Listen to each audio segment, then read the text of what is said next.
Good evening, everyone.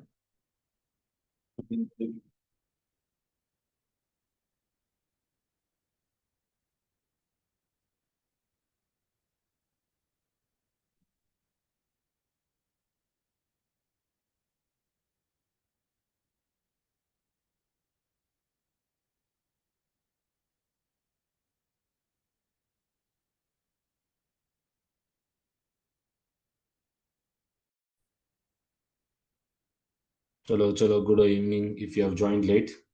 So today the agenda will be what?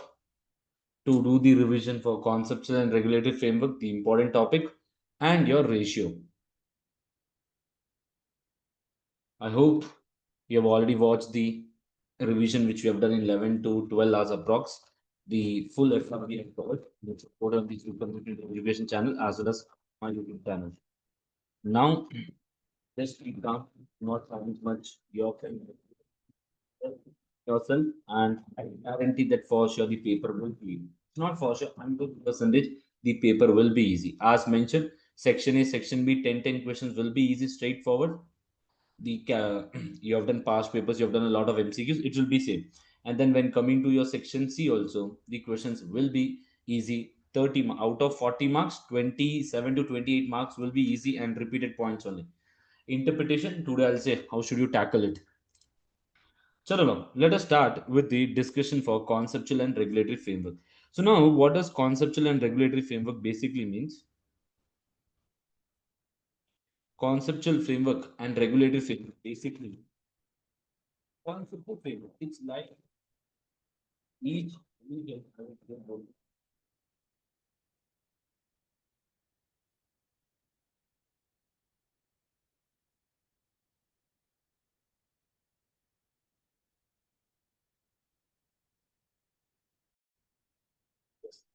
chalo. 1 minute, give me. Yeah, it's right. No issues now. Now, as we will do a fast revision of conceptual framework in 30 to 40 minutes, not more than that. So conceptual framework basically means the principles which are used to develop any accounting standard, or which are the principles we should follow when we prepare the balance sheet, P&L, changes in equity, the financial statements. So now this conceptual framework was revised in 2018. Now the IFRS accounting standards are based on conceptual framework. The standards which you have learned now are based on what? Are based on your conceptual framework. For what reason? To provide information to whom, sir?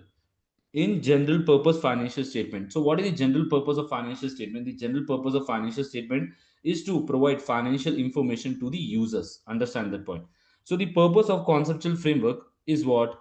To assess the IASB to develop standards. It will help the IASB to develop accounting standard. It helps the preparers of accounts to develop accounting policy. It helps in developing accounting policy for each company, and it helps in the understanding and interpretation of the IFRS and IAS. So I hope the purpose of conceptual framework is clear to everyone. The points which are written in red, which are marked, are very important for your MCQ questions. Then note the latest version of framework was issued in 2018, as mentioned to you.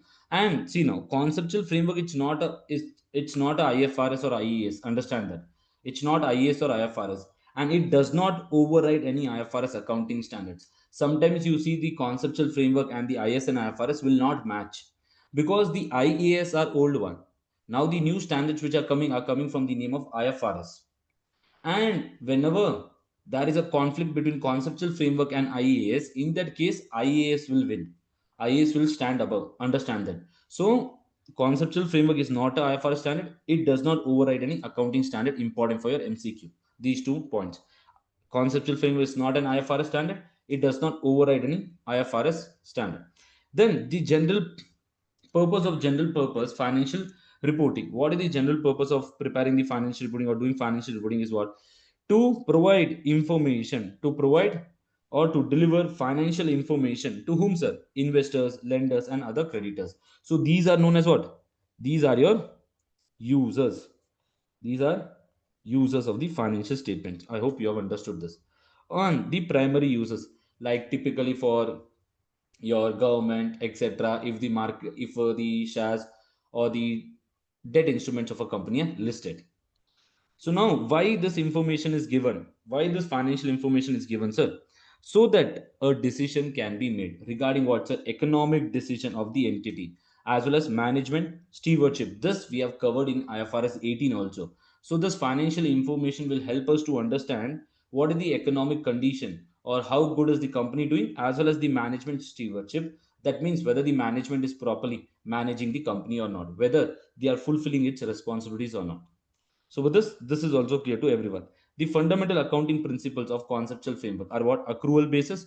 That means transaction should be recorded when they occur, rather than when cash is paid or cash is received. And going concern assumption. This we again learn in what? Yes, yes. I'll share you. Give me 1 minute.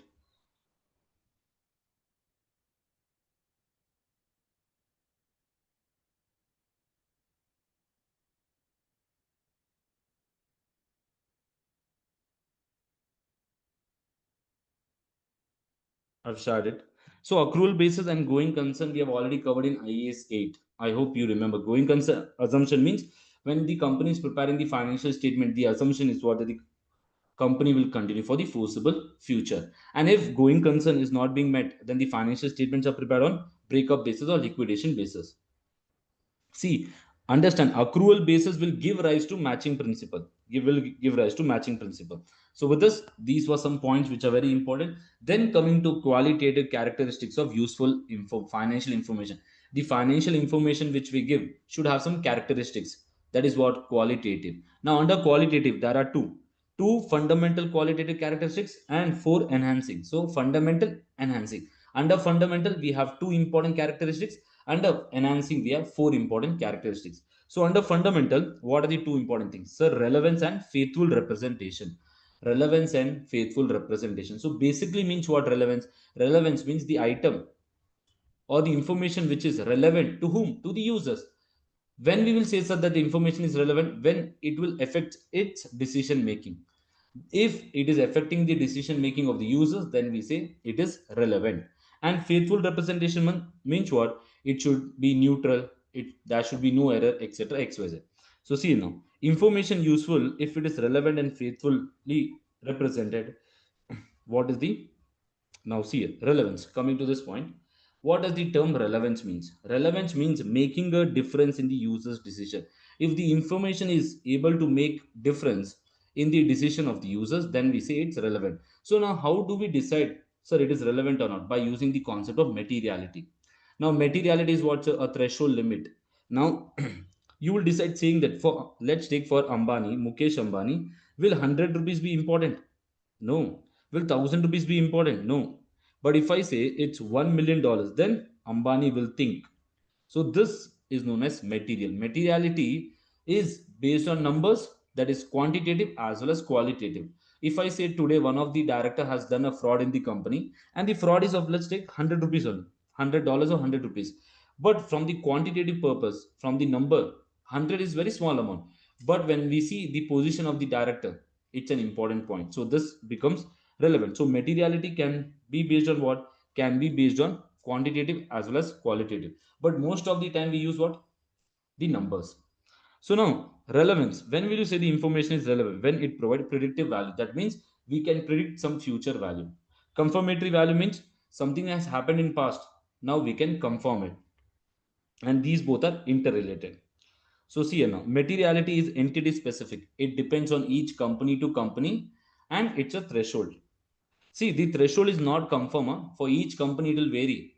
It's not that every company will have the same threshold, saying that above 1,000 it is material for us and for all the company. No, each company will have its own threshold limit. This is relevance. Now coming to faithful representation. Financial information must faithfully represent what it claims to represent. So whatever the business is doing, it should be presented in the financial statements. See, even though if an event or transaction is outside existing standards, if any accounting standard is not covering the accounting treatment, still we should disclose it. We should disclose it if it is material. The same point we covered in IFRS 18. IFRS 18 says one important point. The important point is that it can come for MCQ. The important point is that even if IS and IFRS is not saying you to disclose, but if it is material, you have to disclose it. Understand that? Same thing, it is mentioned in the conceptual framework, because IFRS 18 or IFRS 17 all are based on conceptual framework which were revised in 2018. So you'll see the IFRS 18 and IFRS 19 in line with conceptual framework.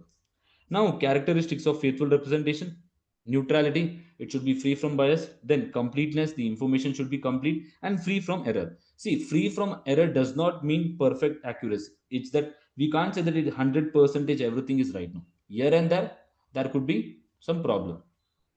And then coming to the next concept, substance over form. Substance over form means what? We will not just look to the legal paperwork, we will look to the facts of the case, what is happening here. If you remember in your IFRS 15, your repurchase agreement, in that we do what? Even though we are selling the goods, but we are recording this as a bank loan, a normal liability that represents what? Substance over form. So with this, the fundamental characteristics are completed, the two one. The next one, enhancing qualitative characteristics. So enhancing qualitative characteristics means what? There are four things: comparability, verifiability, timeliness, and understandability. And the concept which is there in this is known as cost constraint. That means what? The information which we provide, the cost relating to that should not exceed, the cost should not exceed the benefit which is provided to the stakeholders. So now coming to enhancing qualitative characteristics, the first one is comparability. That means the information or the financial information which we provide will be or should be comparable, so that the stakeholders can compare the entity with some other entity or previous year and current year, so that they can make a decision. Then verifiability means what? Whatever financial information which we provide should be verified, some evidence should be there, understand. And we have seen in the regular class direct and indirect method. Direct means counting cash, indirect means using some formulas or some models. Then timeliness means what? The information should be provided on a timely basis. It's not that this year financial information you provide after 3 years. It's waste. Then understandability means what? The information which we provide should be present in a such a way that it should be clear and concise, so the stakeholders can understand. When coming to the understanding point of view, we generally assume what? A person will have general knowledge regarding a business, economics, and accounting. If you want to read a balance sheet or P&L, it is assumed what? That you will have some general knowledge regarding what? Business, economic, and accounting. Then only you will be able to read or understand the financial statements. So with this, the qualitative characteristics we have completed. Now coming to elements of financial statement. What are the five elements that we record? The five elements are asset, liability, equity, income, and expense. We record it normally. Now coming to the next topic. First, assets. What is asset? A present economic resource controlled by an entity as a result of past event. So, sir, economic resource means a right that has potential to produce benefit. The term is potential. It is potential. It's not for sure that you will get the benefit. It should have the ability to generate economic benefit, and it is the right. It's not every time that you should have the ownership. In the case of IFRS 16, we had a link. Even though we do not have the ownership, we have still taken the asset on lease. What we do, we record right to use asset. Then the term control, we have already discussed. What does the term control means? To take all the economic benefits and ability to direct use of economic resource. You can decide how to use this and where to use this, and you can obtain all the economic benefit. See, economic benefit can include cash flow, exchange of goods, reduction or avoidance of liability. Everything will be economic benefit here. It's not every time that we receive cash, that is only economic benefit. No. Economic benefit means cash flow, exchange of goods, a lot of things, and reduction of liability. Then, sir, liability. What is liability? Liability means a present obligation of an entity to transfer economic resource as a result of past event. When I say trade payable is my liability, because I have the obligation to pay you. What is the past event? I purchased good from you. That is the past event. Then, sir, obligation can be what? Legal and constructive. And understand the term obligation means what? The company have to do the settlement or have to pay. There is no other choice with the company. Then only we say it's a provision in your IS 37 also. Then, sir, equity. Equity is what? Residual interest in the asset of an entity after deducting all its liabilities. So that is equity is equal to share capital plus reserve is equal to net asset, which you know. Then, sir, income, sir. What is income? Increase in the value of the asset or decrease in liability that results in an increase in equity other than those relating to contributions from equity participants. If the owner is giving the money to the business, or if the company is raising the funds, that will not be an income, it will be capital, it will be part of the equity. Then sir, expense means decrease in the asset, like your example of depreciation, or increase in liability. Rent expense you are not paying, it is an increase in liability, so it's an expense that results in decrease in equity, other than those relating to distribution to equity participants. When you pay dividend, understand dividend is not an expense. MCQ question: dividend is not an expense. Dividend will be shown under statement of changes in equity. It will reduce the retained earnings, it's profit distribution. So with this, the five elements are clear to everyone, I hope. Then coming to recognition and de-recognition. Sir, conceptual framework also gives the basic principles for recognition and de-recognition, as well as measurement. So recognition means what? Normally in each IS and IFRS we cover. So when should we recognize an asset? When should we recognize a liability, etc. But the basic principle given by your in the conceptual framework is CNO. Recognition is the process. Now, what are the criteria? CNO. Now, when will we record any item? An item will be recorded if it meets the definition of any one of the element. Either it will be an asset, liability, equity, expense. If it meets, we record it. Now, see recognition criteria. So, an asset or liability is recognized only if it provides useful information. Sir, when we say it will provide useful information, it provides useful information when it is relevant and faithful representation is there.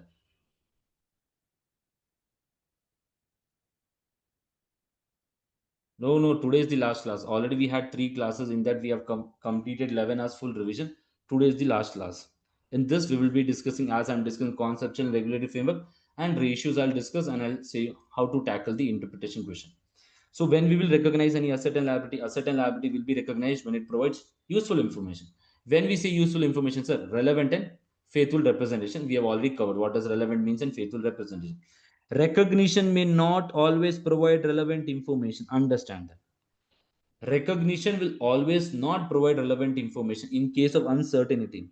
If there is uncertainty, if you remember your IS 37, contingent liability, contingent asset, can I say there was high uncertainty? That is the reason we do not record it. We only provide a disclosure. Where there is low probability of flow of economic benefits. IS 37, there is a link. These are the two important points that can come in your MCQ regarding recognition criteria. If the examiner wants to make a tricky question, from this area only it will come. Other than this, nothing. Then derecognition, sir. Derecognition, when will you derecognize any asset? We will derecognize any asset when there is no future economic benefits or the company is not controlling it. Sir, in case of liability, has no long, there is no present obligation. The present obligation is not there. Then we derecognize the liability. With this, the recognition part and derecognition part is clear. As of now, I have never seen the MCQ question regarding this point. So hoping that it can come in the coming attempt. So be clear with this part. Then, sir, measurement. Then coming to measurement. So measurement basis in the conceptual framework. The conceptual framework provides the measurement basis. That means either we can use historical cost. That means the price at which we purchase, current value. Under current value, we have three important things. Now see here. This, sir, whether we should use historic cost or current value depends upon the company. But as per IS and IFRS, we have seen each IS and IFRS will provide the, okay, IS 60 initially at cost, IS 41 at fair value. So if standard is there, we will follow that. If there is no such standard, the company have to decide which type of MCQ can come. MCQ could be saying that can come regarding recognition. They will say that there is a high uncertainty regarding an asset and liability. Whether it should be recognized as per conceptual framework. The answer should be no. The question could be that saying that there is low probability for an outflow or an inflow as per conceptual framework. Will you recognize this? You will say no. The question will come, it will come straightforward, nothing new. Then now see historical cost, current value. Current value, what does this mean, sir? Current value will include or will consider today's market value, or it will consider the current situation, current position of the company and the asset. In that case, we calculate the value. Historical cost means the amount which we pay to acquire the asset. So the choice depends on what provides useful information, relevance plus faithful representation. So that is the reason we have learned IS 8. We have seen that can the company change the accounting policy? Can the company change the measurement basis? Yes, when it provides relevant information. Now, historical cost. Historical cost means for asset cost incurred when acquired or created, liability value of consideration received when incurred. This measurement basis does not generally reflect the change in value. Which one? Historical cost will never reflect the change in value. Important for theory question. Theory question, what's it? Will historic cost include the change in value? No. It's then current value. Under current value, what are the first we have the concept of fair value, then we have value in use and fulfillment value, then current cost. Now, this fair value, where did we cover? We have already covered this in IFRS 13. IFRS 13, we have done a detailed standard and I've done the revision also. IFRS 13. So, what is fair value? So, fair value is the price received to sell an asset or paid to transfer an liability in an orderly transaction between market participants at measurement date. So, see here now, market based, it's an exit value, it's not entry value. I explained you in the class also. NRV is what? NRV is entity specific. So, this will not be fair value, but fair value is based on what, sir? It's market specific and it is as per IFRS 13. So NRV we calculate under IAS 2. Then value in use and fulfillment value. Value in use means where did we use this concept? We use this in IAS 36. Whatever were the future cash flows, we discounted it. And when we discount it, we follow what? Pre-tax rate. Understand? Pre-tax rate. We use pre-tax rate. For liability, what is the liability, sir? For what is the fair value of the liability? Fair value of the liability will be the amount which you pay in future. That amount which you pay in future, you have to discount it. Both are entity specific. Understand? This value in use and fulfillment value will be entity specific, whereas fair value focus on market specific. Then current cost. Current cost, if you remember this current cost concept, we had used in IS2 inventory, like replacement cost. That means what? Today, if I go to the market to replace this asset, today I go to the market to, yes, it's same only. Then current cost basically means today if I go to the market and I want to purchase an iPhone which I've already used for 2 years, and the condition should also be same. In that case, today if I go to the market and purchase an iPhone which has already been used 2 years, what is the value? That is known as current cost. This current cost will be the entry value. Understand? Current cost will be entry value, unlike fair value. So there is a difference between current cost and what? Fair value. Fair value is exit price. Current cost is entry price. So what are the advantages? This also is frequently tested question regarding advantage and disadvantage. So can I say the advantage of historic cost is what? It's simple, easy to understand, reliable, yes or no, less scope for manipulation. Then it prevents overstatement, easy to compare between two periods, yes or no. If we are not keep on changing the value for the stakeholders, it becomes easy to compare, and it is consistency in financial statement and cash flow. There will be no such issue. The disadvantages, sir. Disadvantages of historical cost are what? Mismatch, current revenues and outdated cost. It's the important point. Today revenue when you record, it is based on the price in the market, but when coming to outdated cost like your depreciation etc are based on historic cost. This is not based on the value of the asset, today's value of the asset. Asset shown at outdated value, that means asset will not reflect the true value.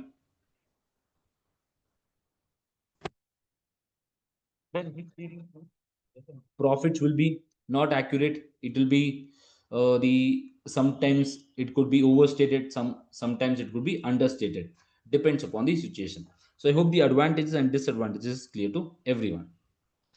Then advantages and disadvantages of current value. Current value means what? See, understand, current cost is something else. Under current value you have current cost. Do not do this mistake. So now current value means, can I say, it will consider the value of the asset today in real terms. So more relevant information, can I say, it will reflect the inflation impact, whereas historic cost will not include that. Can I say current value is considering future cash flows, it will help in better decision making and liquidity problems, and these all will be good. The decisions taken by the management will also be good because It provides the true value of the business today. It provides the true value of the business today. Then, sir, disadvantages of current value. Can I say the first disadvantage is what? It is costly. Every time you have to calculate the fair value, you have to hire a person. Can I say it is difficult to verify? Subjective, depends on judgment of each person. Can I say the value in use which we calculate, it is difficult to predict what is the future cash flow? And in current value, is there a single definition? No, in current value also we have three categories. That also creates a problem. And many of the companies will say that we will not support this, we will support historical cost. So there will be a problem for the stakeholders also to compare the companies. Hmm. It will compare previous year cost and this year fair value. It will create a confusion, and it is less reliable because it is focused on discounting and involves estimate. Not current cost. Current value has three categories. But I mentioned current value has three categories. That is what? Current cost, fair value, and value in use. I mentioned do not confuse saying that sir, current cost has three categories. Do avoid this mistake. Many students will do this mistake if MCQ comes. If you're very lucky, you can have a straightforward MCQ from this. Under current cost, there are no three categories. Under current value, there are three categories. We did the conceptual framework. So under conceptual,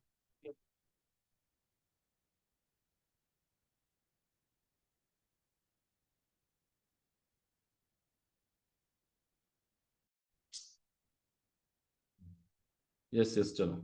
So with this, the conceptual framework part is done. I hope there is no doubts in this. I can't go in detail. As mentioned, the areas where you will make mistake, I have already mentioned those. So once you can read this. Now coming to regulatory framework. Now what does regulatory framework means what? With the help of conceptual framework, will it be possible for the companies to give true and fair information? No.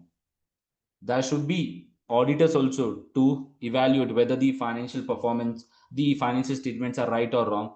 Can I say there should be some regulatory body who will say or that every 12 months you have to publish the financial statement, etc. So your conceptual framework and regulatory framework will run or will run together so that the needs of the users are fulfilled.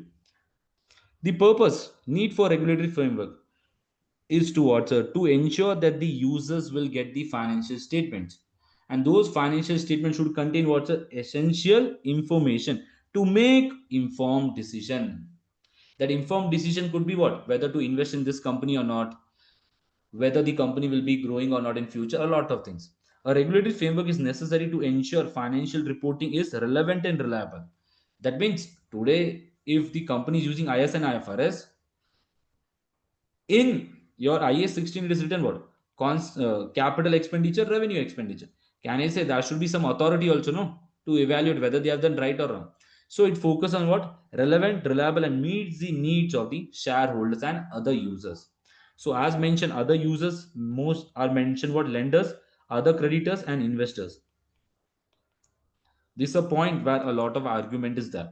But as of now, you understand what's the primary users of the financial statements. So rule of regulatory framework. See, accounting standards alone are not sufficient to perform a complete framework. It's that if accounting standards are there, that does not mean that we will be able to provide the true and fair information to the stakeholders. Regulatory framework is required. Some regulation, some authority is required to regulate all these activities. Each country will be having its own. In India, that is the reason we say CA, ICI. It handles all these things. Then, sir, additional regulations is needed through legal requirements, market regulations. Yes or no? For listed company, it's compulsory that they have to report after 3 months or 4 months. It depends on the laws of the country. You're not going in detail regarding what are the rules and regulations of each country. Just you have to remember that each country regulatory body will align with the accounting standard and work to ensure what's a proper preparation of financial statement, clear responsibility for companies and directors. This will help the companies and the directors to understand what is their responsibility towards stakeholders. With this, I hope this is clear to everyone. Now, IFRS Foundation. So this IFRS Foundation is what's a?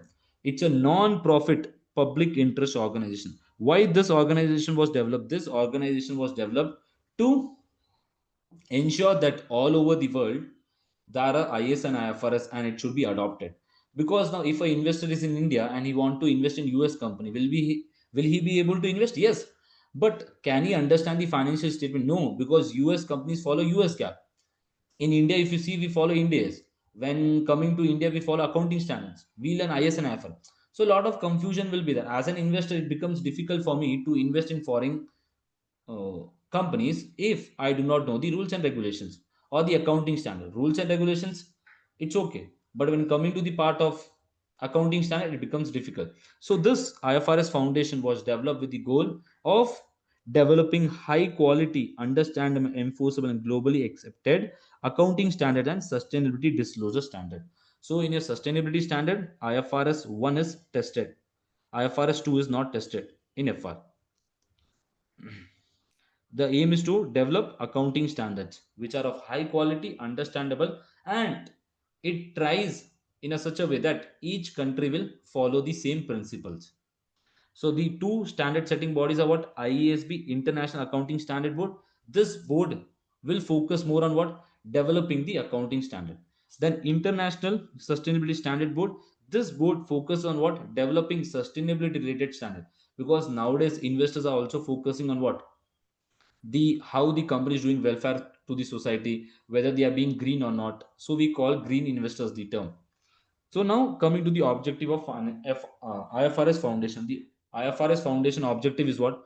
To develop accounting standards which should be used globally. Then, sir, they promote use and rigorous application of those IFRS standards. They try to promote in each and every country, and they try to convince the national standard setters, saying that you also follow this principle only and develop here and there. You can do the changes and but use the same baseline or use the same principle which we follow. Then, sir, facilitates and promote the adaptation of IFRS standards by encouraging the National Accounting Standards Body that you also use these principles. So these are the objective of IFRS Foundation. Then coming to the governance role. See here now, this can be a question. Now a question could come, which out of the 3 to 4 bodies will act as a supervisory body? You will say it will be IFRS Foundation. IFRS Foundation will act as a manager or a senior manager for which all? IESB and ISSB. It will monitor them. And it is responsible for governance oversight. It have to oversight whether IESB, ISSB, interpretation committee, whether your advisory council is working properly or not. And ensure this IFRS Foundation will also ensure that these boards are properly funded. There is no such issue regarding funding for them. So this were the principles or aim or objective of IFRS Foundation. Then coming to IASB, sir. This is the board which will develop IS and IFRS standards. So IASB is the independent body that issues IFRS standards. Its goal is what, sir? Clear, enforceable, and high quality accounting standards that can be used globally. Understand? Then can I say IASB alone cannot enforce compliance? Yes or no? IASB cannot say that, okay, we are bringing some standard, each and every country should follow this. No. They have to have words with the national standard setting bodies. They have to talk with them. They should have the meetings and understand what is the issue in that country. How can we try to develop IS and IFRS as per the global needs? Then next, what is the next thing? Can I say? Then we can say important point here is they are committed to global developing global standard. This the important point here is what? The important point is the first one for your MCQ and the second point, and this can also be third point are important. This you can once have a reading. It's not this so important. Then coming to the mission of IASB. See, the mission and goal is totally different. Huh?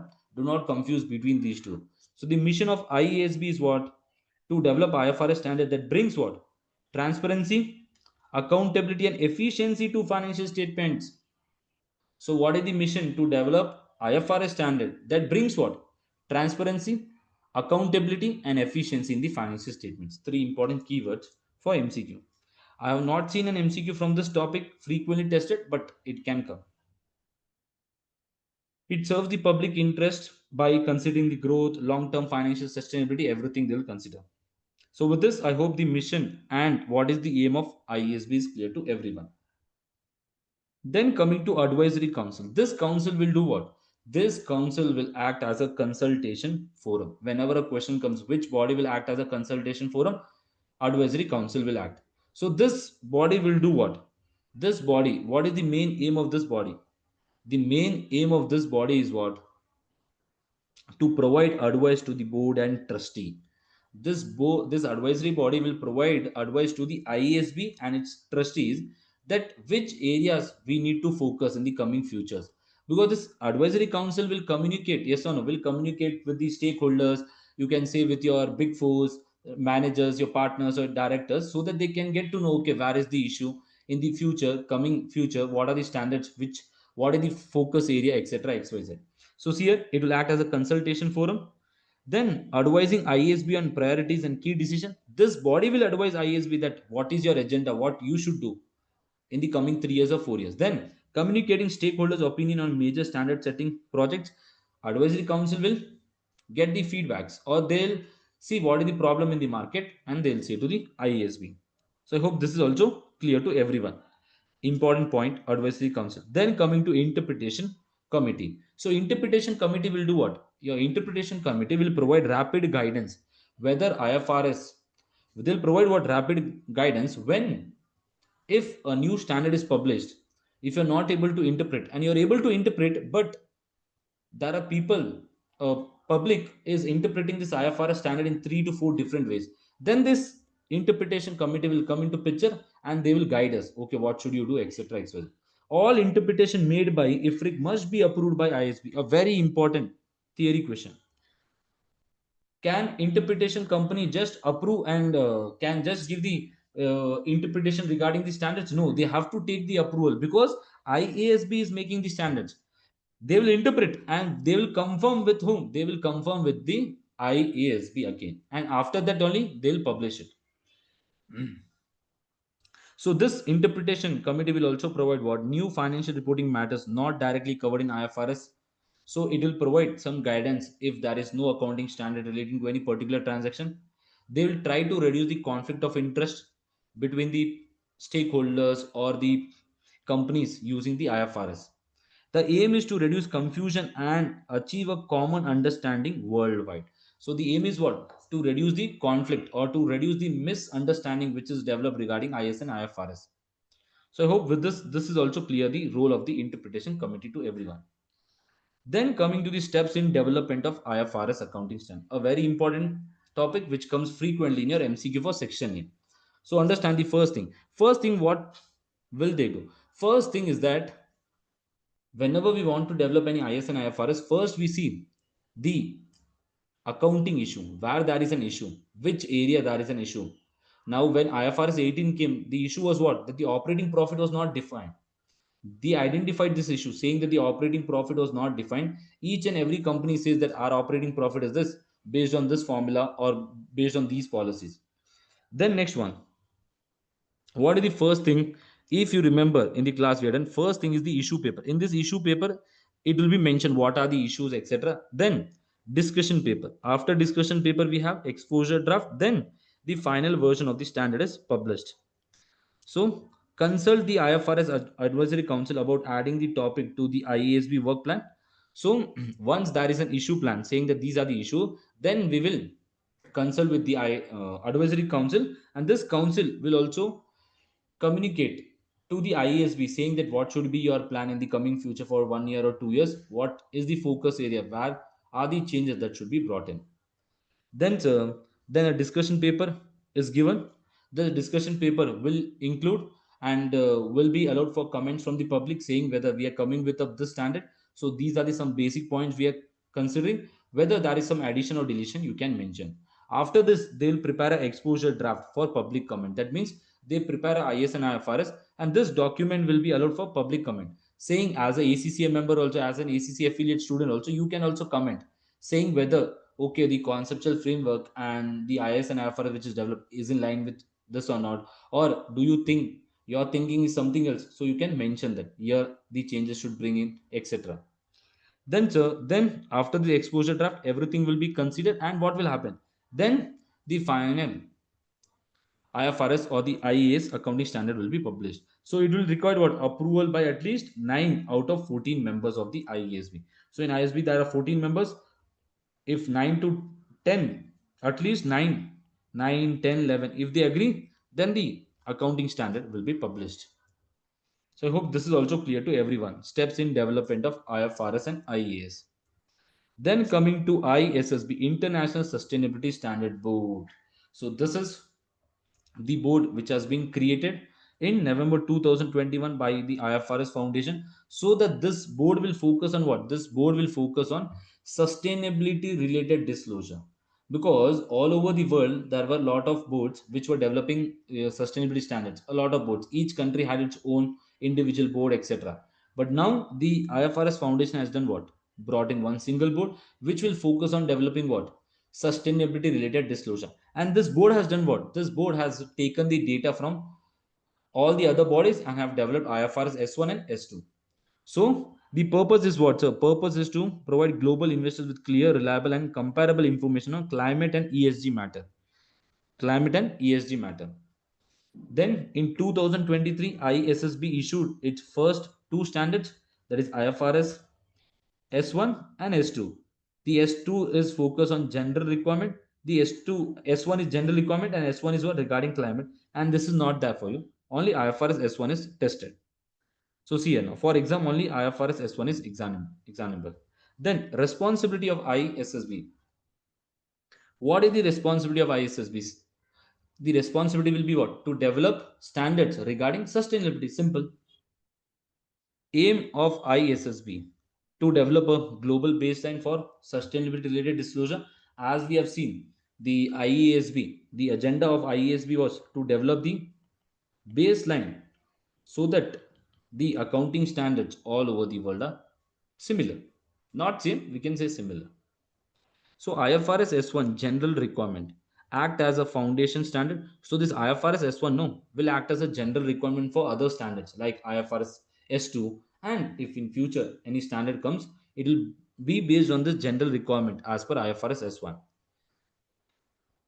So see this IFRS S1 when it was developed for profit oriented entities. Non-profit may need wording adjustments. That means here and there some adjustments should be done. And this standard IFRS S1 focuses most on risk and opportunities. Risk and opportunities regarding sustainability. So objective of IFRS S1 disclose information about sustainability related risk and opportunities that could affect cash flow and long term performance. That could affect your cash flow, long term performance, your raising of capital, a lot of things. So key definition not required this. Now see here. Then conceptual foundation of IFRS S1.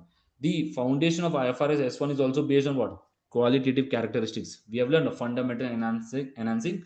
Those are the principles which is IFRS S1 will use. Then materiality. Can I say materiality will vary from entity to entity? It depends. And this the understanding regarding IFRS S1 is what important thing is that it tries to connect risk and opportunities, the disclosure and the financial statements together. So there is a link between the financial statement, the disclosure, and the disclosure should include what? Risk and opportunities, and it should include different types of risk and opportunities. So with this, the main important part is what? Content of IFRS S1. So what are the four important thing? Governance, strategy, risk management, matrices, and targets. So what does governance mean, sir? Oversight body responsible for sustainability. In a company, which body or which person or which group of person is responsible for the governance of what? Sustainability. Then we can say in a year how many meetings are done, what is the role of the CEO, whether CEO, CFO is involved in this or not, a lot of things. Then strategy means what? The what a strategy means, if there is a risk and opportunity, how will the company try to overcome this? How will the company try to overcome this, as well as how it will impact the company, etc. etc. Risk management means what? The process to identify, assess, and monitor sustainability related risk and opportunities. So that means what? Yeah, approach, you can say. The best word is to use approach. Approach the risk and opportunities. Then next one is risk management. In risk management, the process to identify, we say how did we identify it's a risk? There will be a lot of risk in a company, so which one should be given the most priority? And at each year end, after every 6 months, after every 3 months, we have to monitor whether there is an improvement or not, whether we are getting more benefit or not, whether it's high risky or not, etc. Then this risk management, it will also integrate the overall risk of the business also together. Then metrics and target, that means if the company has kept some target saying that by 2030 we will reduce the carbon emission by this percentage, or the company could say that every year 20 percentage of our profits we are spending on welfare of the society, some sustainability activities, or to reduce the risk of the company. All are these numbers. So matrix and target means if the company has kept any target, whether they are able to achieve it or not. So understood? With this, your conceptual and regulatory framework is completed. Any doubts to anyone? I I know that it's fast, but as mentioned, we can't go in detail because already would have already covered each and every point. So it's just a revision again, and the small areas where you will make mistakes. You have to avoid that. So now with this, we have completed this topic. Now the next part, which is pending, is what? Your interpretation. So now what we will do, let's take a short break of 10 minutes, come back and do the ratio part. So it's 6:57. Everyone be back by 7:07. Take break for 5 minutes and be back.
Chalo, chalo, chalo, chalo, everyone come back.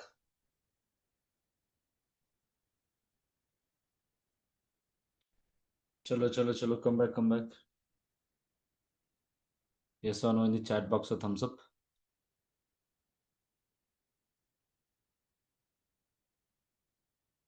Okay. So now starting with the ratio part. I hope many of you would say sir ratio tough है वैसे है sir क्या इतना बेकार है sir, will we get marks or not if you write short points, if you write simple points will we get marks? Believe, if you write one simple sentence you will be getting 1 marks, and that one simple sentence should be linked to the case scenario.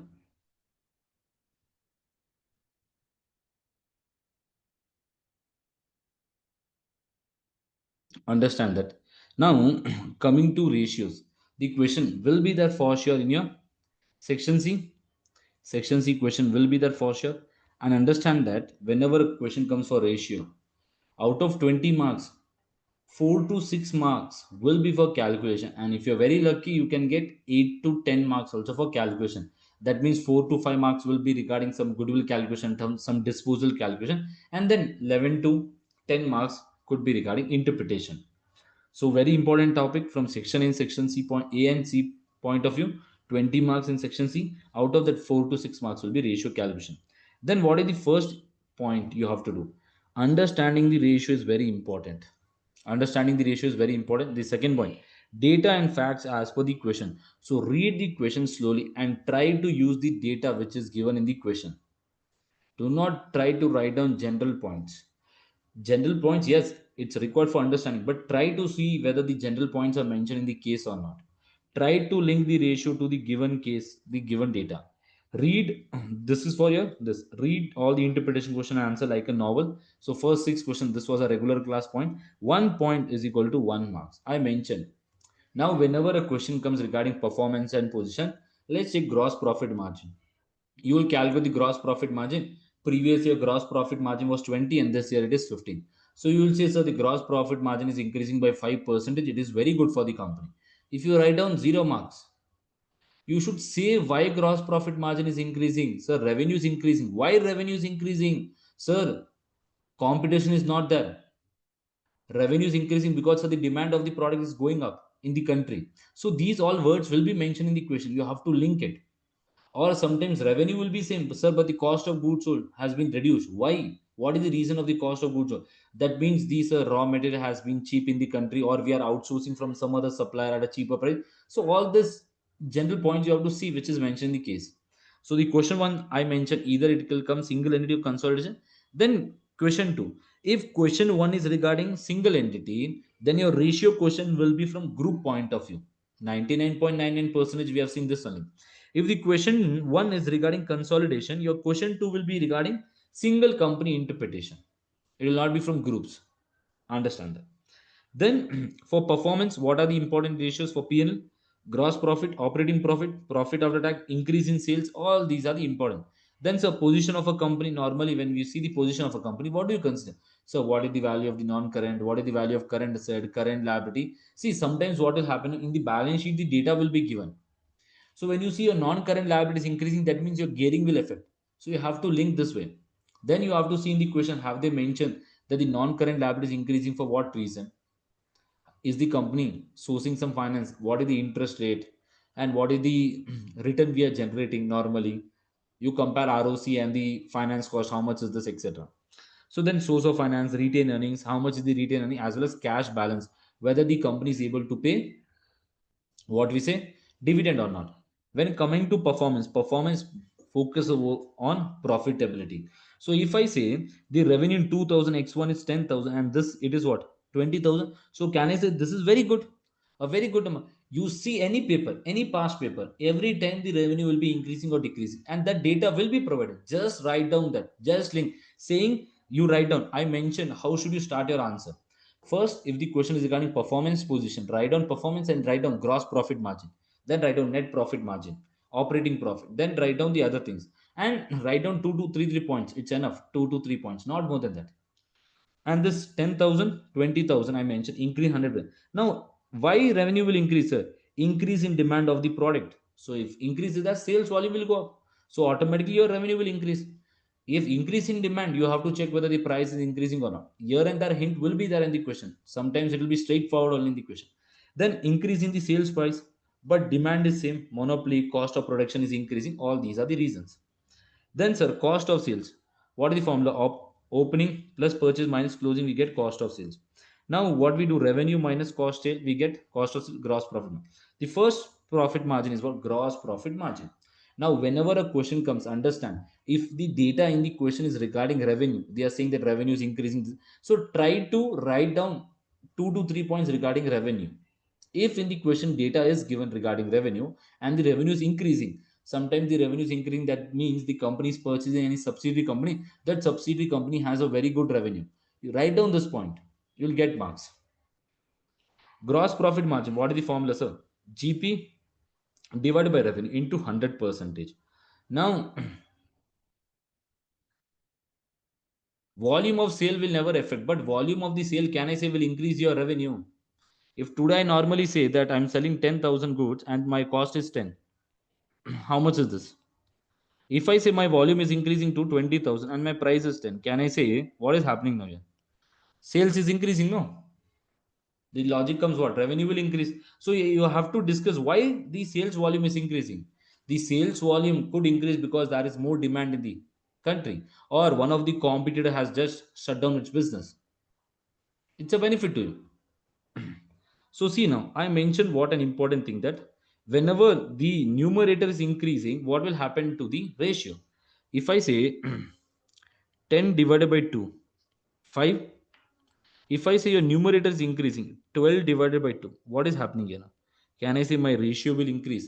If my numerator is increasing, my ratio will increase.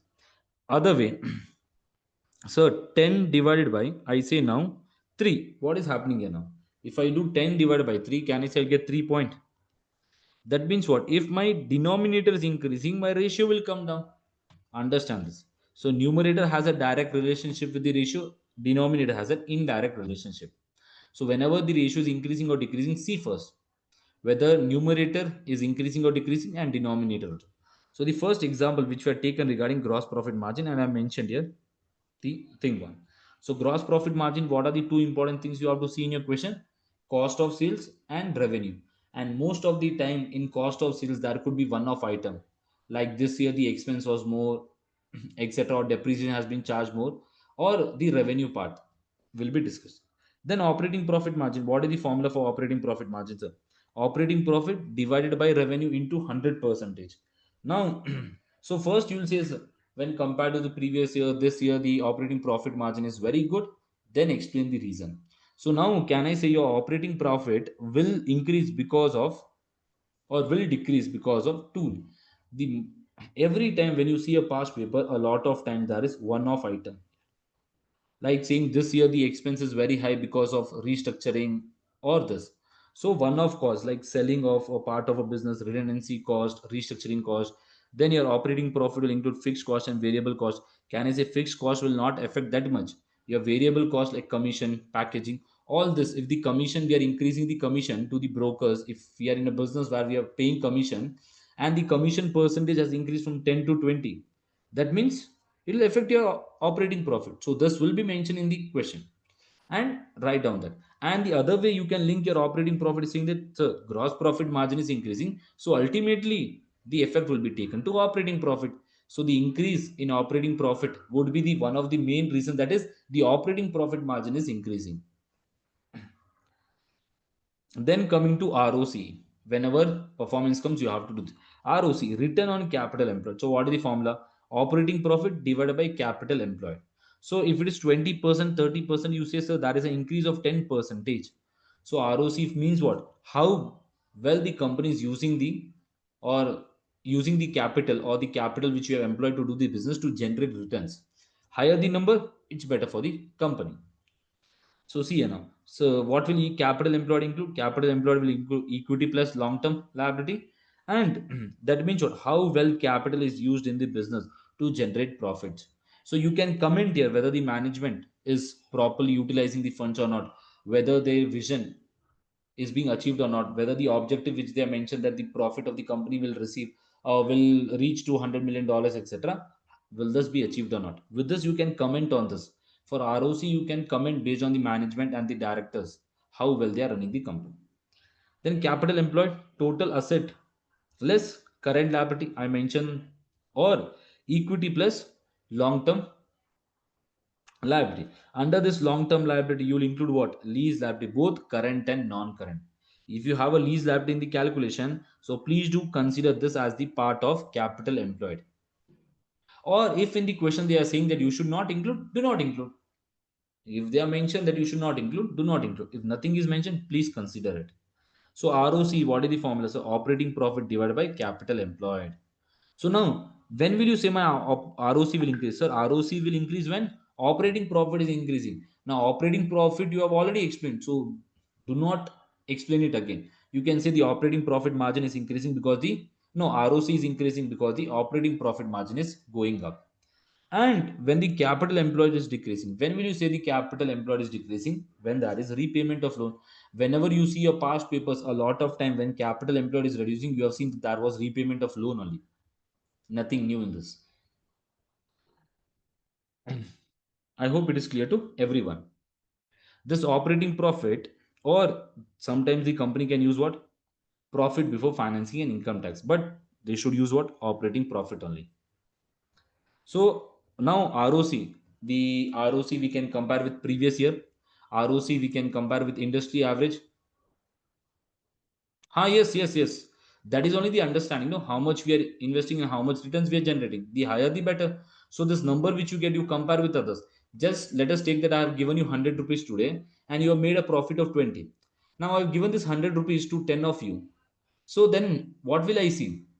If one will say, sir, we have won 30, one will say 25, one will say 22. In that case, if I say you have won 30, that means you have outstand everyone.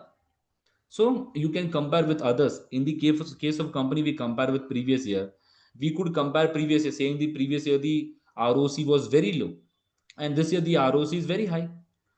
So there could be a reason saying that there was a repayment of loan, or previous year the ROC was good. Now this year there is a sudden decrease in the ROC.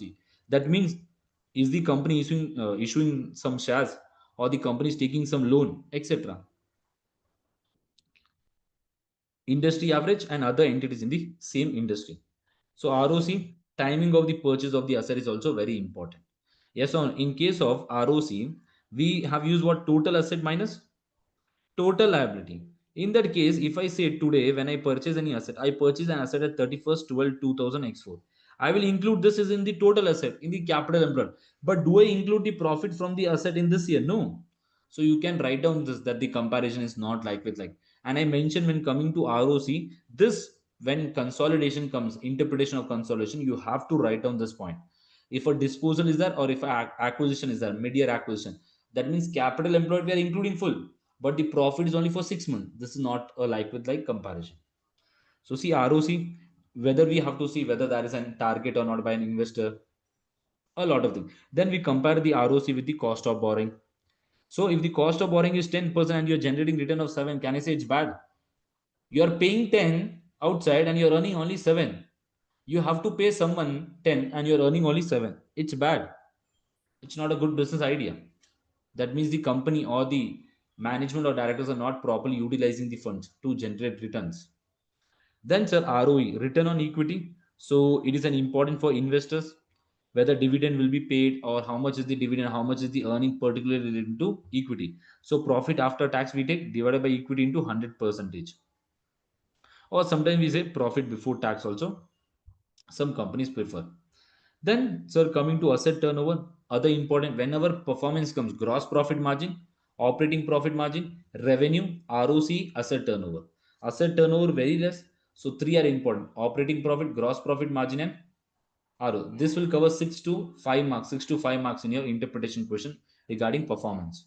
Then coming to asset turnover. So asset turnover, what is the formula? Asset turnover is revenue divided by capital employed, and this will be in times, not in percentage.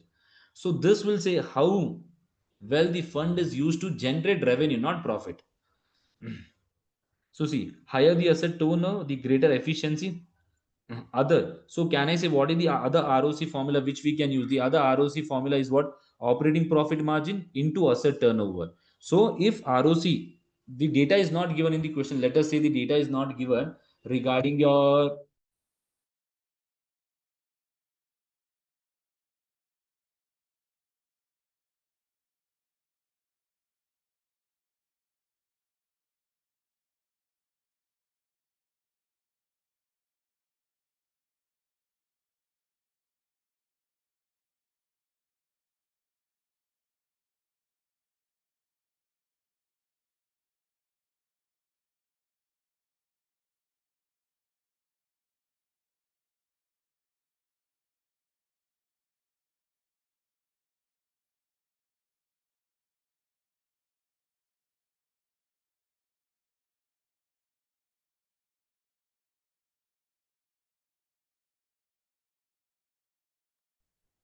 so if the data is not given regarding ROC, what should we do? We should consider the operating profit margin and asset turnover. If we multiply, we will get the ROC.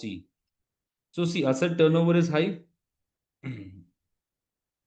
Asset turnover is high. Sometimes the reason, if the asset turnover is high, you have to see whether low margin is there or not. That means sometimes the company is just selling products at a lower margin to keep the asset turnover high.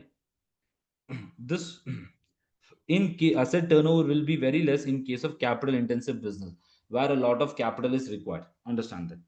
So with this, I hope this is clear to everyone, the performance. Now coming to, sir, how should we tackle? Just one simple thing. Understand that. A question will come for your 20 marks. So if a ratio question comes for 20 marks, so what is the time you'll allocate? Anyone? What is the time you'll allocate? Chalo, chalo, chalo, chalo. What is the time you'll allocate? 35 minutes. Let's take 36 minutes. You'll be having 36 to 40 minutes. Let's take 40 minutes. So you have to allocate 40, not more than this. Yes or no? If you allocate more than this, will you be able to complete the paper? No, sir. So what is required in this 40 minutes? What should you do? No, understand. When you read the question first time, read it very slowly and try to link the figures. Just if something a data is given, let's take the in the question they have mentioned that the operating cost has increased when compared to previous year. Just remember this, when you frame your answer you should link this. Read the question for the first time slowly, because I've seen a lot of students wasting time in interpretation question reading 3 to 4 times. You waste your time there only. It's important that first read the requirement, read which are the ratios which you have to calculate, read it, and once you start reading the data, try to highlight the points so that once you start your answer, once you frame your answer, you remember what are the points I have to link it. And whenever you see anything which is affecting your revenue, which is affecting your cost of sales, highlight, so that when you frame your answer regarding operating cost of goods, so you'll remember that point and you'll link it. And do not waste much time, and understand one important point. If your ratio calculation is wrong, no issues, you'll still get marks of the interpretation. If your ratio calculation is wrong, so you'll say, sir, my interpretation was also wrong. No, ACCA will give you, they are mentioned.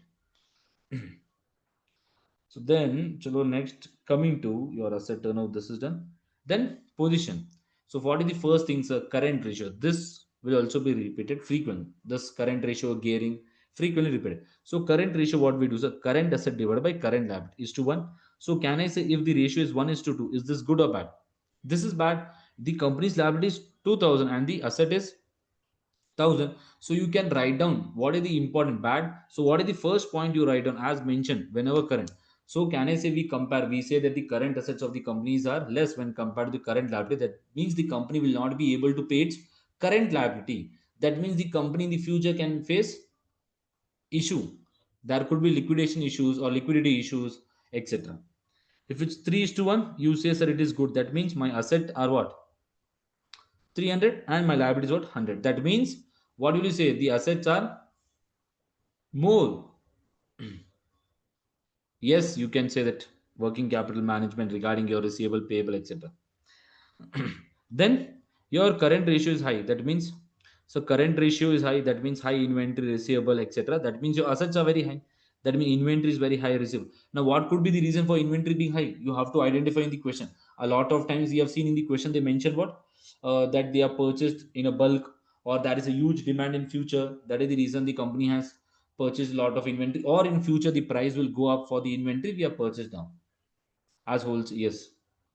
See, it's not that you write down the general points. The general points will be in the question. So you have to identify that and write down. Just do not blindly write down, okay, sir, this will happen, this will not. What are the general points I mentioned? That only will be in the question. In our regular class, we have done 10 questions and we have seen that these general points were only mentioned in the question, nothing else. Then see now, quick ratio. Under quick ratio is also type of your current ratio only, but you will eliminate inventory. Why? Because we assume that inventory it is difficult to convert. It is difficult to convert into cash as soon as possible. So quick ratio of a supermarket is low. We have discussed this. Then coming to working capital ratio. So working capital ratio, what is the first one, sir? Receivable. So receivable collection period means what? Trade receivable divided by credit sale. If sometimes credit sale is not given, then what do you take? The revenue value into 365 or 360 days depending upon the question. Now if I say A company is there, it is 100. For B company it's 150. Can I say it's bad for B company? A company it is good. That means on an average it's taking 100 days to receive the payment from your customer. So as this is increasing, it's very bad. Now you have to see why this is increasing. Can I say receivable collection period will increase because of what reason? More credit sales. And an important things come here. It's what I mentioned you. Can I say what is the important thing here? Can anyone say me? Can I say the risk of default? Risk of non-payment is higher. You have to write down this. Yes, risk of bad debts. You have to mention this. If the receivable collection period is very high, then payable payment period. That means the on an average after how many days the company is doing the payment. So trade payable divided by credit purchase. If credit purchase is not given, then we take cost of sales into 365 or 360 days depends upon the data. Now if this is increasing, it's good or bad? It is good. See, if this is increasing, it's good. But can I say from other point it will be bad? Saying that the suppliers will not, the reputation of the customer will not be good. As a customer, if I'm paying you late, that means my reputation will not be good. Then can I say in future you will not provide me more credit? Oh, these all are the points. Yes, yes. And if you just simply write down saying that a credit in future will not get, first see whether any data is there or not in the question. If nothing is there, you can write down general points. I mentioned you. See credit period, poor reputation, discount, you will not be getting discounts. And sometimes you can link in the question, case scenario saying that, okay, in future there is very high demand and the prices also will rise. If our payment terms are very bad in future, will not get discount. Then supplier may stop supplying goods or services. And if you can sometimes say that if your trade payable are very high and from one supplier only you're purchasing a lot of raw materials, this can create a issue in future. Going concern assumption can be affected. These are the points which you can link, or here and there these points will be mentioned in the question. Then sir, inventory holding period. Inventory holding period means on an average the inventory will be for how many days in the business. So inventory divided by cost of goods sold into for 91. So can I say if this is decreasing it is good, if it's increasing it is bad? If the inventory period is increasing, that means what's a no demand, poor inventory control, the company is increasing the inventory. If the inventory is increasing, can I say storage cost will go up? If storage cost will go up, it will affect your operating profit also. Then can I say risk of obsolescence? So these are the points. See, sometimes in the question it could be good that the company is increasing the inventory in current, yeah, perishable items. If I say today the company is increasing the inventory, it is bad. But can I say the price of the inventory will go up in future? From a short point of view, for 1 year or 2 years, it's bad. From the long point of view, can I say it's good? So you can write down this point also. See, in increase in inventory days may not necessarily be bad. To get bulk discount, increase in inventory to avoid stockouts, fear of price going up in future. These are the points. Every time it's not bad. Understand? Then inventory turnover period. So what is this now, sir? Same reverse here, ulta. Here we have taken what inventory divided by cost of sales. Here we say cost of sales divided by inventory. So this will be time. It's like stock rolling. After how many days new stock is coming in, going up. It's an average. So in a year, if I say 4 times, okay, 4 times stock is coming in and going out. So Can I say it's higher the better? Now, in case of which company the inventory turnover will be very high? Can I say in case of wholesale companies where they sell in wholesale? When coming to retail shops, the inventory turnover will be less. Understand that. And when your inventory turnover period is very high, that means you have to see whether the profit margin is less or no. You can say that also that the profit margin is less. That means the company is focusing on just what? Purchasing inventory, selling, purchasing for rotation basis. Then working capital cycle. What is the working capital cycle? Inventory holding period plus receivable collection minus payable. I have not seen this much, but it could be important for your section A. So for 50 plus 30 minus, we say 40 days. So 40 means that for 40 days, cash is tied up in operating cycle. In business, 40 days, the cash is tied. Shorter working capital days, better. That means good cash management is there. Higher, longer means it's very bad. The company is not able to manage its cash properly. If the company is not able to manage its cash properly, that means they will require funds in future. This funds can create further cost. Whenever there is a the management of the cash is not done properly by the management, you can think about bank overdraft. You can think that the company will require further funds in the future. They have to bring in the amount at some percentage, so it will affect your gearing also, it will affect your interest cost. You can link this way if a very good data is given in the question. Then so long term liquidity. Under long term liquidity, gearing, a very important topic. Whenever you see any your question, this will be that. So long term borrowing plus preference shares divided by ordinary share capital plus reserves plus nca in case of consolidated books. So here it will be non redeemable preference shares. Non redeemable preference shares also will be included. So this also will be in times. And for percentage I mentioned, so please read the question. Sometimes this also they give in percentages. And then debt divided by debt plus equity. So can I say higher it is bad? The value, if this is more, can I say it is bad? It's not every time the gearing is increasing it's bad. We have to see whether today the company is taking what loan to set up a new plant or to start green business so that they can compete or they can be at the top level. So you can frame your answer on the both the sides here. Then higher gearing means sir high interest. High interest means the finance cost will be more. Your normal shareholders will not be happy. High risk of insolvency. And that is the reason whenever gearing is high, we compare what? Interest coverage ratio, whether the company will be able to pay the interest or not, whether the company is generating sufficient profit to pay the interest. Then no debt will be available in future. High interest rate for future loans. So low gearing means less interest. Shareholders will be happy. Borrowing will be easily available in future. Then interest coverage, and important. Interest coverage, profit before financing and income tax divided by finance cost. This you will get in times. Can I say the higher it is better? So if interest coverage is less than 2, it's a problem. If ratio is less, equity shareholders will get less dividend. Then if profit is less, company will not be able to pay interest. Most of the time you're getting an interest coverage ratio. If they are that, the answer will be straightforward and simple. In the question they would have given that why the company is raising finance. You take that and you should see whether the company is using these funds properly or not. Write down. So then over trading, no. Then coming to investors ratio. So what is an important investors ratio? It's EPS. EPS we have seen as per IS 33. Then P ratio is what's a P ratio is current share price divided by current EPS. You get P ratio will indicate what? How expensive is this share? For $1 of earning, how much you're paying. If I say P ratio is 200, that means what? For $1 of earning, we are paying $200. Then, sir, dividend yield. This dividend yield, etc., are important for your section E. Dividend yield formula is what? Dividend per share divided by current share price into 100 percentage. So, higher the better for the investor. So, low dividend yield means market will demand more. Simple. If the dividend yield is less, the market will demand more. But if the dividend per share is less, but the company is investing this amount in future business, it's okay. Shareholders will say, okay, okay, no issues. If you're investing, we will have capital appreciation. So shareholders will look for both capital growth and dividend. So then dividend cover, profit after tax divided by dividend. So the company, this ratio will say how many times the company can pay dividend out of the profits.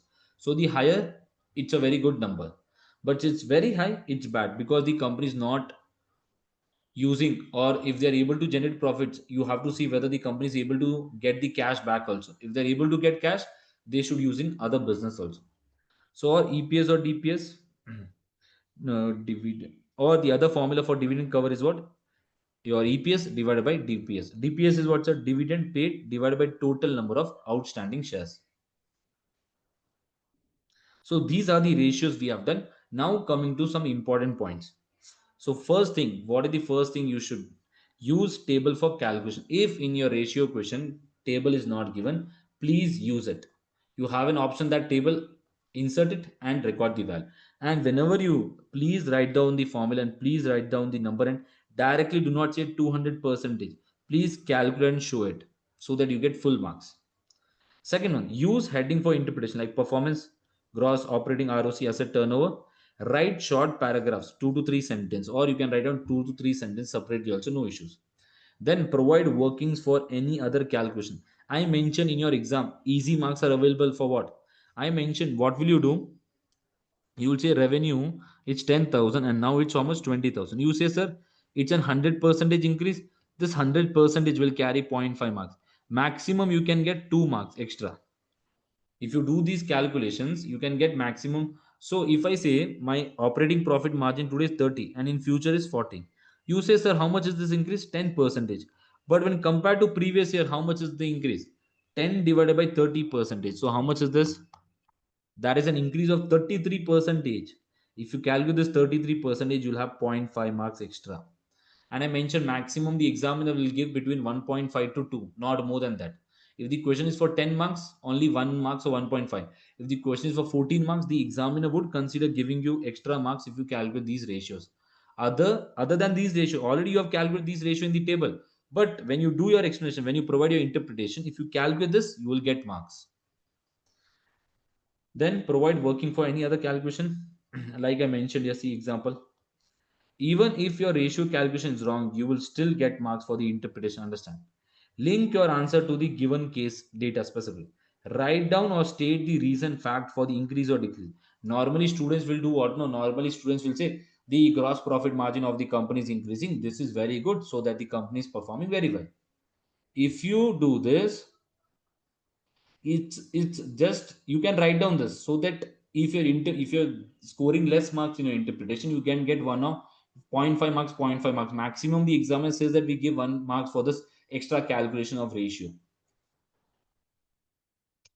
Then you have to write down the reason that is specific to the case given.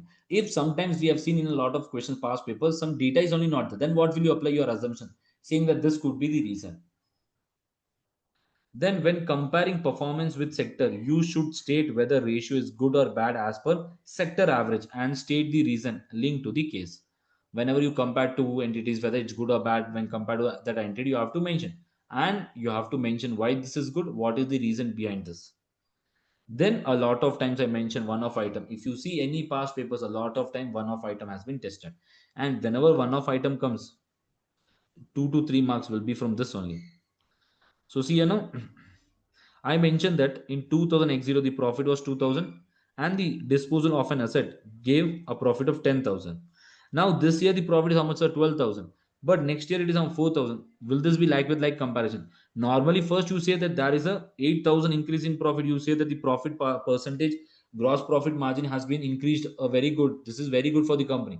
But then you will say this is because of one-off event and this will not repeat in future, so you recalculate the ratio. When you recalculate the ratio, I mentioned extra marks are available.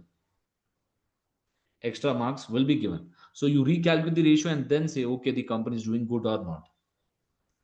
And I mentioned whenever you do this comparison, you should mention this is not like with like comparison. So what should we do? We should remove the one off item, recalculate the ratio, and then compare.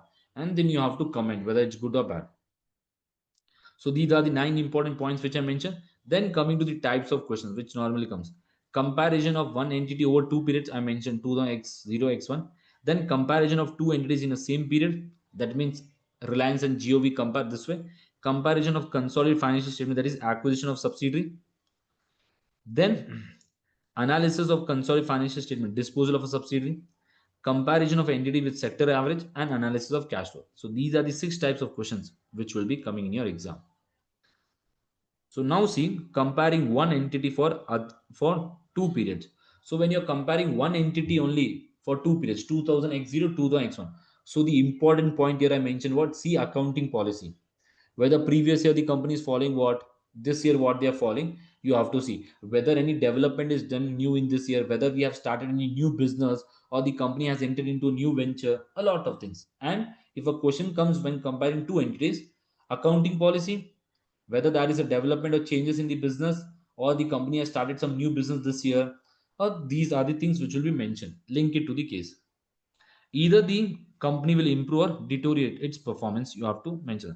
Always link the improvement or deterioration of the company performance or position to the case, potential reasons and facts. Then you should check if any one-off item, here also you have to check one-off item, previous year we had this profit, this year we have this profit, because previous year we disposed of any subsidy, previous year we disposed of any asset, or previous year there was no liability, or this year there is a provision, a legal case on us. That also could be a reason, will create a huge difference. If one of item is considered, the comparison will not be like with like. Normally, questions will ask you to ignore the one of item and recalculate the ratio. If you have solved your past papers, you would have seen them. A lot of times they say that remove the impact.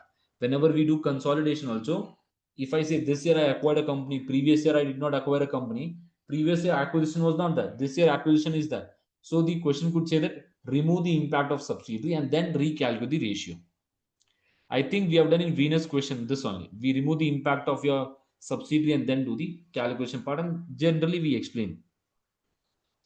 Then, sir, consider if any new product is launched or expansion on new sector. Very important.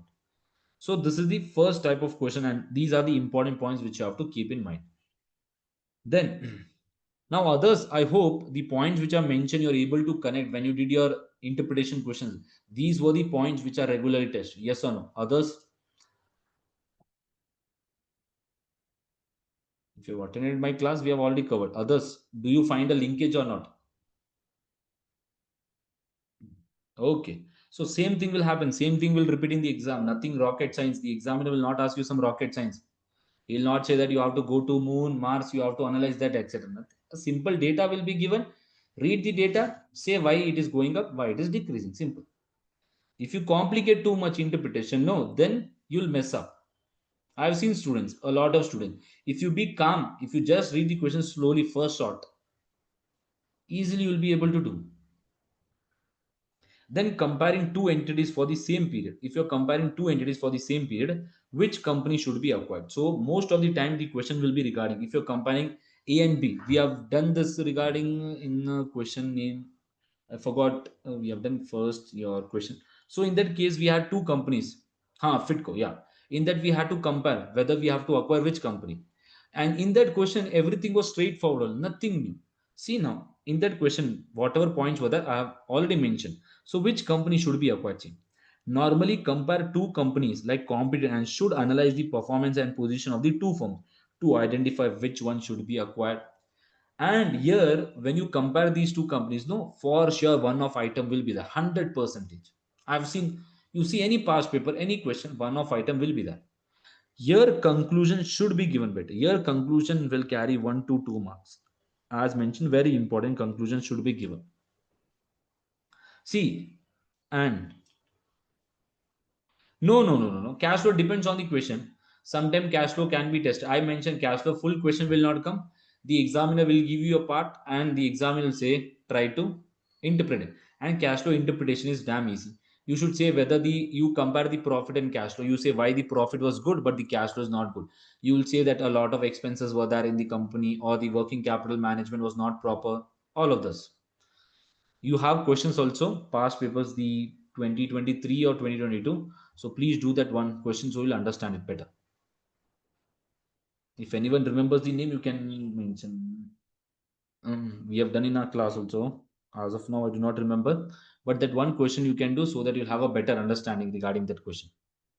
So then coming answer. Your answer can vary from others. As mentioned, some will say that this company is good, some will say this company. Provide your justification. If you provide your justification, you'll get out of out here. Then you should consider the accounting policy when comparing two companies. One company will say cost, one will say revaluation. In one of the question where we have done, we have seen this only, cost and revaluation model was an issue. Then, and when we do comparison of two companies to acquire, no, one more thing which is commonly repeated is what? Sometimes depreciation expense. Some companies will record in cost of goods sold, and some will record where? In administrative expenses. We have seen this also.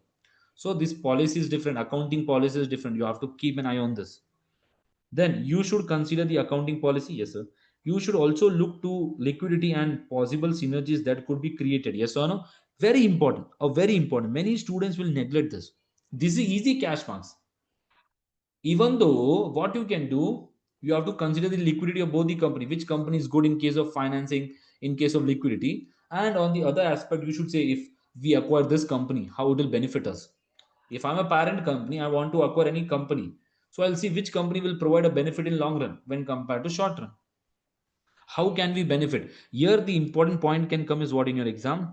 They would say that if you acquire this company, your cost will reduce in future. Your cost will reduce in future. And we have done one question also regarding this, that renting part. One company is renting to other. Once they acquire this company, they need not rent this. They'll be using the parent company premises, etc. Then conclusion will carry marks. One off item you have to keep an eye. This is second type of question. Then third, comparing one entity with sector average. So here also consider the facts, difference in profit margin. Target will be different, different customers. Yes or no? When you compare, I compare. Let's take we compare a small company with a very big company. Can I say the customer range? Or when we say I compare a normal manufacturing company, let's take it. When we compare what we say your a local store versus Zudio, will this be a good comparison? You only say no, no. Or we say a normal shopkeeper with a high brand, like when we say we compare Coca-Cola and some other drinks. So this both, or sometimes what will happen, the customer base will be same, or sometimes the customer base will be different. You have to analyze the question, and most of the time in sector average, the most of the time the examiner plays with the customer pricing, etc. This, so that pricing, if the pricing is different, we want to attract the market share, a lot of points you can write down. Year end will be different. It's not a like with like comparison. In sector average, one company will say that we'll prepare from 1st Jan 2000 x1 to 31st 12 2000 x2. Some will say 1st April 2000 x1 to 31st March 2000 x2. So this comparison will not be like with like. Consider any change, any accounting policy change, as well as here any one-off item. Very rare in this case. In sector average, most of the time I mentioned, no, your customer base, your pricing of this, your cost, all could differ. Then analysis of consolidated financial statement, acquisition of subsidiary. So see here, very important. 2000x0, 2000x1. Can I say it's consolidated? So here, can I say only parent values are included? But in the consolidated book, it will include parent and subsidiary. So no proper comparison. If you see any past papers and when you see in consolidated, ROC will have this point, and this point will carry 1 to 2 marks. If you explain properly, you will get straightforward 2 marks. Then, sir, profit consolidated full, yes or no? If I say we acquire the company in mid-year, if we acquire the company in mid-year, profit will be included full. Will the profit? No. If we acquire the company in mid-year, halfway, the profits will only be included for 6 months. Whereas, can I say capital employed will include the full value? So this also will not be a like with like comparison. Sometimes what will happen? I acquire the company at the year end. So the I am consolidated, but will I get any profits here? No profits, but the full capital employed will be included. I mentioned when coming to adjustment, just you have to think. See now, when coming to your adjustments, what will happen? No, I said today profit is there. When the company calculated this profit, it was 10,000. Now in this 10,000, they have included one-off item, and that one-off item is what? Profit on disposal. If I say profit on disposal is one-off item, then you should remove this. When you have to remove this, will you add or reduce it? You only say. You only say. If I say in this 10,000, there is a profit of 1,000 which is regarding disposal, and you have to reduce it. Yes, think individually, do not mess up everything. You, what is the problem? No, you just see a question and you see, sir, a lot of adjustment. Are baap re baap. Take one adjustment slowly.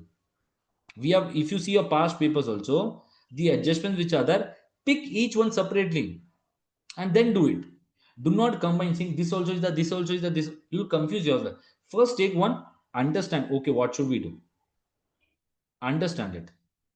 Because if you see, if you just see a question and just be calm, you will do interpretation very well. The issue with students is what, when they come to interpretation, they just get panicked. I have seen this. It's not one or two students, a lot of students.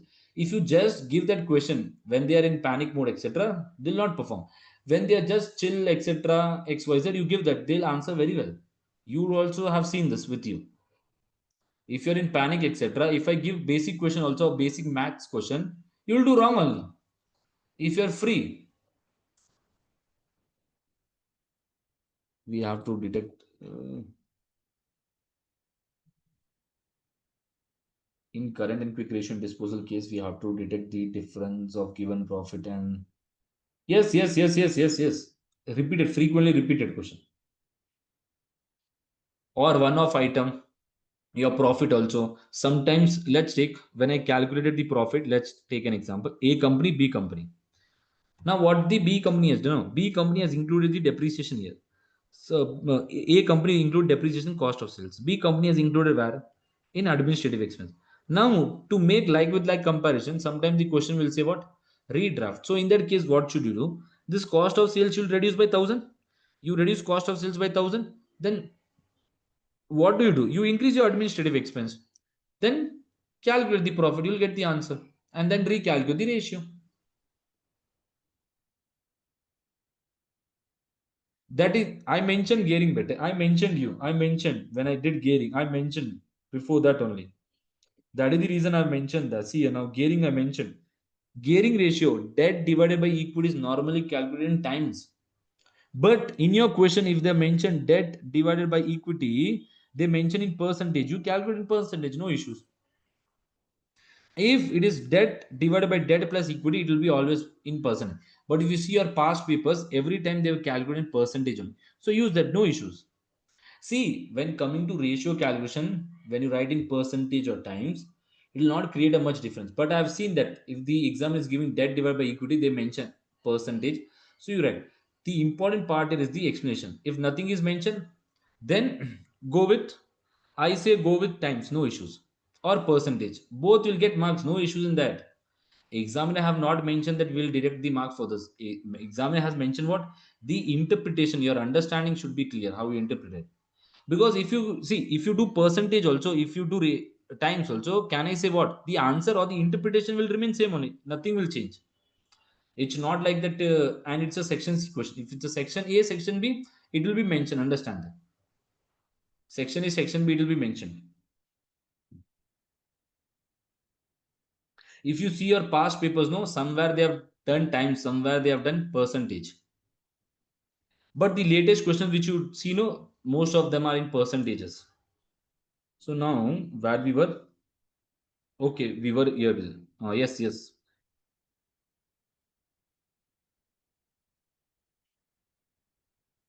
So we were discussing, yeah, this one we were discussing acquisition of subsidiary, and I mentioned current year will be consolidated, previous year will not be consolidated, so comparison will not be like with like. So subsidiaries profit margin will be different, yes or no? So whenever there is an acquisition, so what should you do? You should, this is a 2000 x0, 2000 x1. So this year no subsidiary, this year subsidiary, and whenever you have this question, subsidiary data will be given.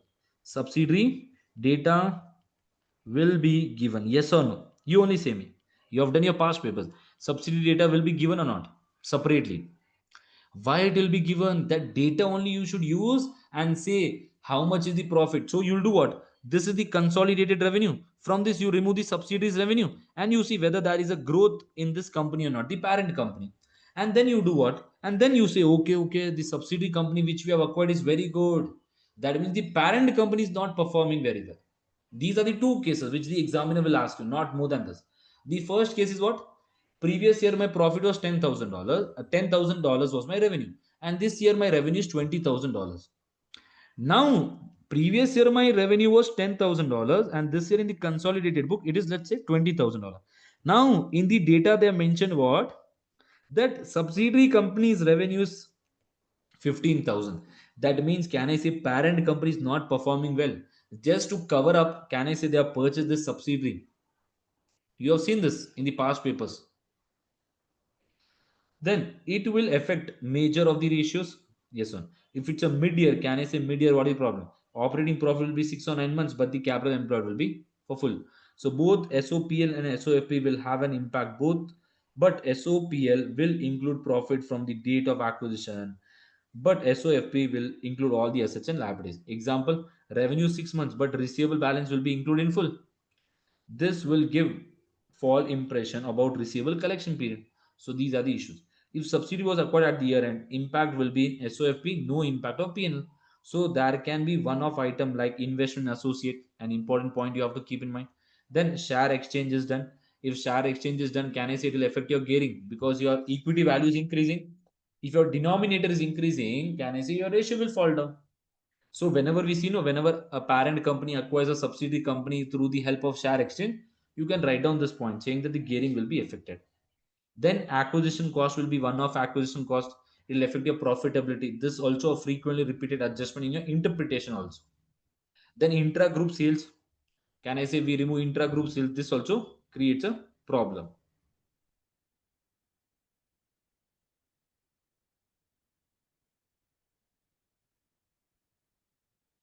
Any doubts to anyone till here?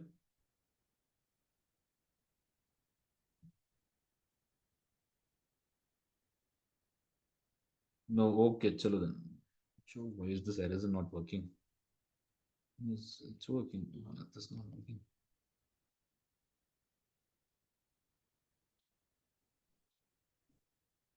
चलो कोई नहीं. Then analysis of consolidated financial statement, disposal of a subsidiary. If subsidiary has been disposed during the year, the consolidated P&L will include the P&L will be consolidated till the date we have control. After that, will not be the value will not be included. So SOFE will not contain any asset or liability. The ratio will have mismatch, yes or no? Because in P&L for 6 months you're including profit, but in balance sheet there is no value asset liability of subsidiary. So the comparison will not be like with like. Then one-off item gain or loss on disposal, a frequently repeated point in case of your disposal part. Then it can also include fees associated with disposal, redundancy cost, IS 37. These are the two important points that can come in case of restructuring, in case of disposal. So previous year, full values will be included in SOPL and SOFP, but for the current year, only profits will be included till date, but SOFP will not include the assets and liabilities. Cash proceeds will be received from the disposal of the subsidiary. So you can check whether the proceeds are used to purchase any asset or any liability. Many of the time we see that we dispose of any subsidy, we use this for further businesses, or we use this for repayment of some liability or some dividend payment, etc. You can mention this. So ROC and asset turnover will give not given like, so will not give like with like comparison in case of what, in case of disposal and acquisition. So this was the revision of your interpretation. Any doubts to anyone?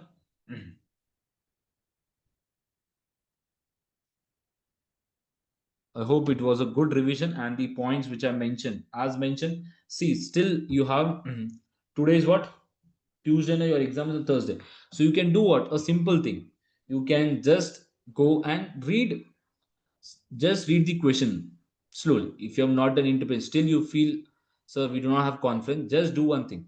Just go read the question slowly first time and try to link. If you will, you for sure, I give 100% you will be able to link. Till now you have done each and everything. You have done past papers, uh, your study hub, your past papers, the kit, a lot of things. So now believe in yourself. As mentioned, the exam will be easy. I guarantee that exam will be easy, understand that. The issue what examiner also says, that the examiner mentions that when coming to section A, I have seen this. Examiner says that in section A, what we try to do, first three questions we try to keep very tricky. so that the students' confidence will be low. When I gave my PM paper, I still remember the first three questions, your MCQ were full tricky. I was not able to solve only because the first question I was not able to do. I knew each and everything. Second question also impacted. Third question. After that, I took 2 minutes break. I started with question four. I was easily able to do. Once I completed the paper, again I came back to first three MCQ questions. I was able to do within 1 minute. So that is the reason it's important that you be free from here. I hope everyone are done with mocks and you have evaluated your mocks. And the strategy, as mentioned, that in your section A, section B, try to score more than 38, 40. Aim should be that. And when single entity and consolidation comes, the aim should be more than aim for 16, 17 marks. If you get 12, also no issues. 12 to 13 marks is it's straightforward. If you have done a lot of question practice, past papers, etc., I'm damn sure that you will be able to score 13 to 14 marks in section C for each question. Interpretation also, understand, out of you, if you have to write down for 10 to 12 marks, 7 marks to 8 marks will be easy only. It will be easy only. The other 4 marks are little bit difficult to analyze and write down. But as mentioned, focus on the easy marks, 6 to 8 marks and calculation. Then 12 to 13 marks here. It's enough. Do not just aim, sir, I want to get 20 out of 20. Yeah, the aim should be there. But as of now, be cool. Okay, I should get this much.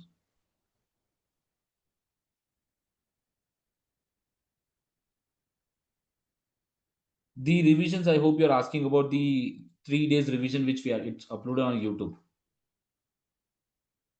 If you're mentioning that, it's uploaded there on YouTube channel. I've shared the link in the group also, no, everyone.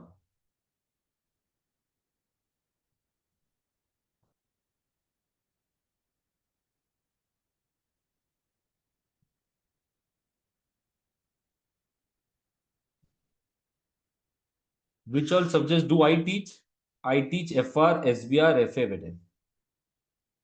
And if you, Chinmay sir teaches tax, ATX, ATX, tax, FM, AFM, and PM. This time we had PM batch also. Now the coming quarter we'll be having tax batch. So I mostly teach FR, FA. FA, FR, SBR. No, no, no, no, no. Chinmay sir teaches AFM. AFM also revision videos are uploaded. In AFM, AFM sir does the entire exam kit. This attempt, exam kit, 73 questions of AFM were solved in the class itself.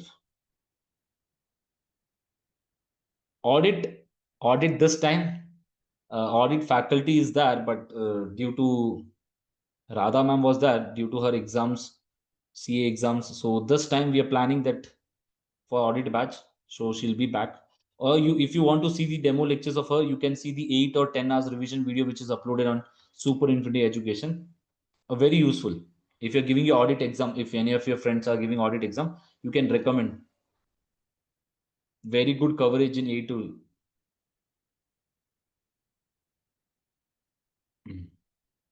So with this, let me end the session. Let me end the recording. After that, we can take the doubts. So bye bye. Have a good day. Signing off. Radhe Radhe to everyone.